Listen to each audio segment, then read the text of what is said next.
விஜய் தொலைக்காட்சியில் ஒளிபரப்பாகும் பிரபல ரியாலிட்டி ஷோவான பிக் பாஸ் நிகழ்ச்சியை தொகுத்து வழங்கி வந்தவர் நடிகர் கமல்ஹாசன். ஆண்டுக்கு 100 நாள் நடக்கும் அந்த ரியாலிட்டி ஷோவில் இருந்து தற்காலிகமாக விலகுவதாக நடிகர் கமல்ஹாசன் அறிவித்துள்ளார். இது தொடர்பாக அவர் வெளியிட்டுள்ள அறிக்கையில், 7 ஆண்டுகளுக்கு முன்பு தொடங்கிய இந்த பயணத்திலிருந்து நான் ஒரு சிறிய இடைவெளி எடுக்கிறேன் என்பதை கனத்த இதயத்துடன் தெரிவித்துக் கொள்கிறேன். முந்தைய சினிமா கமிட்மெண்ட் காரணமாக வரவிருக்கும் பிக் பாஸ் சீசனை என்னால் தொகுத்து வழங்க முடியவில்லை. உங்கள் இல்லங்களில் உங்களை சந்திக்கும் பாக்கியம் எனக்கு கிடைத்தது.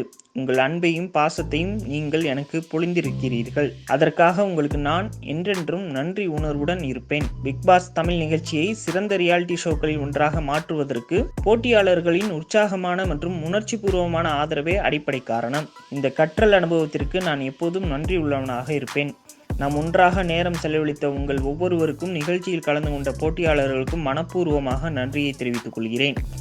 கடைசியாக பிக் பாஸ் நிகழ்ச்சியில் ஈடுபட்டுள்ள ஒவ்வொரு குழு உறுப்பினர்களுக்கும் நன்றியை தெரிவித்துக் கொள்கிறேன். வரும் சீசன் இன்னொரு வெற்றியாக இருக்கும் என்று நான் நம்புகிறேன் என அவர் வெளியிட்டுள்ள அறிக்கையில் தெரிவித்துள்ளார்.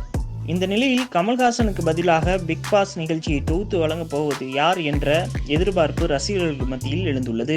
இந்த நிலையில் பிக் பாஸ் நிகழ்ச்சியை தொகுத்து வழங்குவதற்காக நடிகர் விஜய் சேதுபதி மற்றும் நடிகை நயன்தாராவுடன் பேச்சுவார்த்தையில் விஜய் டிவி நிர்வாகம் ஈடுபட்டுள்ளதாக ஒரு தகவல் ஒன்று வெளியாகியுள்ளது.